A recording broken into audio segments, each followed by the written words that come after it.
क्या केपीके में पीटीआई की हुकूमत ख़त्म होने जा रही है? क्या वहाँ पे जेयूआई या कोई दूसरी पार्टी हुकूमत बनाने जा रही है? वफाक में क्या पीटीआई से ओपोजिशन लीडर की सीट भी छीनी जा रही है या छीनी जाएगी आने वाले कुछ दिनों में? पंजाब असम्बली में क्या हुआ?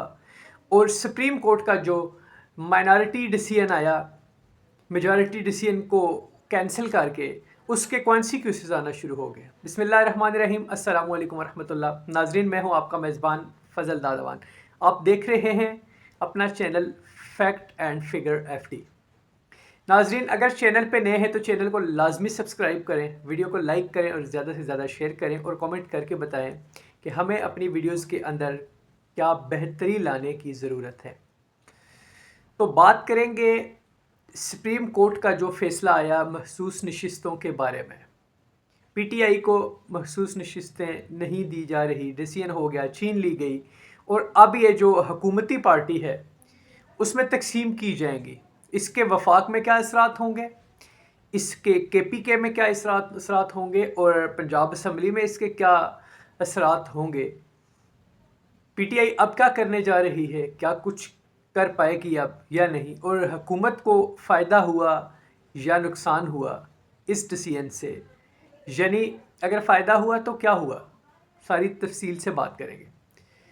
सबसे पहले आपको मैं बताता चलूँ, जो सुप्रीम कोर्ट का डिसीजन आया, ये पहले फ़ैसला किया था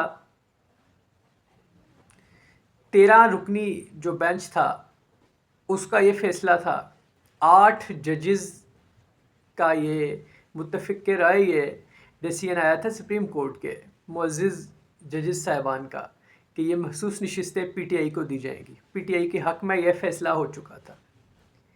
अब जब रिव्यू हुआ तो अजीबो गरीब सूरत हाल ये बनी कि ना चीफ़ जस्टिस और उनके बाद जो 2 सीनियर तरीन जज हैं जस्टिस मंसूर अली शाह,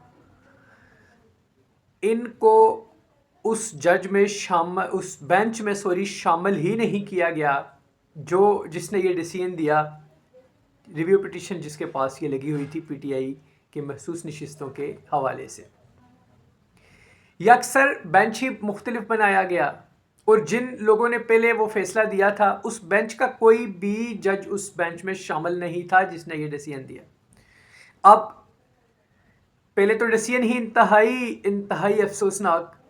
हमारी पहले दुनिया में हमारी अदलिया की सूरत हालिया रैंकिंग क्या थी और अब इसके बाद क्या होगी ये तो वक्त बताएगा।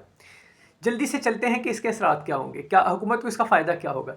हुकूमत ने ऐसा कोई भी काम नहीं था इससे पहले कि जो वो ना कर पाई हो। सबसे मुश्किल काम था, अभी उनके पास 2 तिहाई अक्सरियत नहीं थी, जब सबसे मुश्किल काम था 26वीं तरमीम, वो भी उन्होंने करवा ली जिस तरीके से भी करवाई। अगर वो भी करवा ली, उसमें सब कुछ आइन ही चेंज हो गया, तो फिर अब क्या ज़रूरत थी इस तरह का फ़ैसला लेने की और ये सीटें लेने की क्या ज़रूरत पड़ गई थी। इसके 2-3 फ़ायदे। सबसे पहला फ़ायदा मुस्लिम लीग नून को है कि मुस्लिम लीग नून ने इतनी सीटें मैन इलेक्शन में नहीं जीती जितनी उन्हें पीटीआई की ये सीटें मिलकर उनकी अक्सरियत अब जितनी ज़्यादा हो जाएगी। और अब जो लोग असम्बली में आएंगे इन मखसूस नशिस्तों पर, उनमें से कोई भी आपने या मैंने सेलेक्ट नहीं किया, हमने उसको वोट नहीं दिया। वो मखसूस नशिस्तों में कौन होगा, क्या फ़ैसले करेगा, हमारे फ्यूचर के फ़ैसले करेगा, वो कौन होगा, अपनी मर्ज़ी से ये लोग लाएंगे। और ओपोजिशन की जो सीट है अब उसको भी तोड़ जोड़ करके ये छीन सकते हैं उनसे, और उसके बाद तो इनके लिए कोई भी इशू नहीं होगा। कोई भी डिसीजन, कोई भी कानून साजी करनी होगी तो अपोजिशन भी अपनी, हुकूमत भी अपनी, कोई मसला ही नहीं होगा इनके लिए। और पीपल्स पार्टी कमज़ोर अब दिखाई दे रही है, परेशान दिखाई दे रही है, क्योंकि नून लीग मजबूत होती जा रही है और हो गई है। तो कुछ इस तरह की अगर सूरत हाल बनती है तो नून लीग कुछ तोड़ जोड़ करके आने वाले वक्त में पीपल्स पार्टी को बाहर निकाल के फेंक भी सकती है। इसका सबसे बड़ा जो फ़ायदा हुआ ना, वो हुआ हुकूमत को, वफाक को। आपकी जो केपी की असम्बली है वहाँ पे बड़ी इंटरेस्टिंग बात है। केपी के में पीटीआई की सीट्स थी 92, 92 सीट्स थी, उनकी हुकूमत को गिराना बहुत मुश्किल था, क्योंकि वहाँ पे ओपोजिशन की सीटें थी सिर्फ 23 सीट्स थी जस्ट ओपोजिशन के पास। अगर आप अली अमीन के ख़िलाफ़ अदम एतमाद ले भी आते हैं तो भी पीटीआई का ही वज़ीर आला बनना था। अब इन सीटों के बाद सिचुएशन बहुत मुख्तलिफ हो गई है। इंतहाई फ़नी सी, अजीबो-गरीब सी, हैरत अंगेज़ जो डेवलपमेंट हुई है वो ये है, ये जो मैं आपके साथ अब ये शेयर करने जा रहा हूँ, वो ये है कि ओपोजिशन ने केपीके में टोटल सीटें जीती 23। इस डिसीजन के बाद रिज़र्व सीट जो पीटीआई की जो थी वो केपीके में ओपोजिशन को मिलेंगी 30। जो सीटें जीती वो थी 23, अब जो सीटें मिलेंगी वो हैं 30। यानी जो सीटें आपने जीती उससे ज़्यादा आपको सीटें गिफ्ट मिल रहा है। अब फ़ायदा क्या होगा इनको? अब वहाँ पे मौलाना कार्ड खेला जाएगा, अब लगेगी वो मंडी। जिस तरह से ईद कुर्बा पे आपने देखा बकरों की मवेशी मंडी लगी हुई थी, इसी तरह अब वफाक में एमएनएस की और प्रोविंशियल असम्बली में, सूबाई असम्बली में एमपीएस की मंडियाँ लगेंगी और ये इनके भाव लगेंगे एमपीएस के, और ये ख़रीदे जाएंगे, ख़रीदो फरोख्त होगी। और मौलाना इन कामों में बहुत एक्सपर्ट हैं। तो मौलाना फजल रहमान से कुछ मीटिंग भी हुई है, बिलावल की भी, और शहबाज शरीफ ने भी कुछ राब्ते शाब्ते तेज़ कर लिए हैं।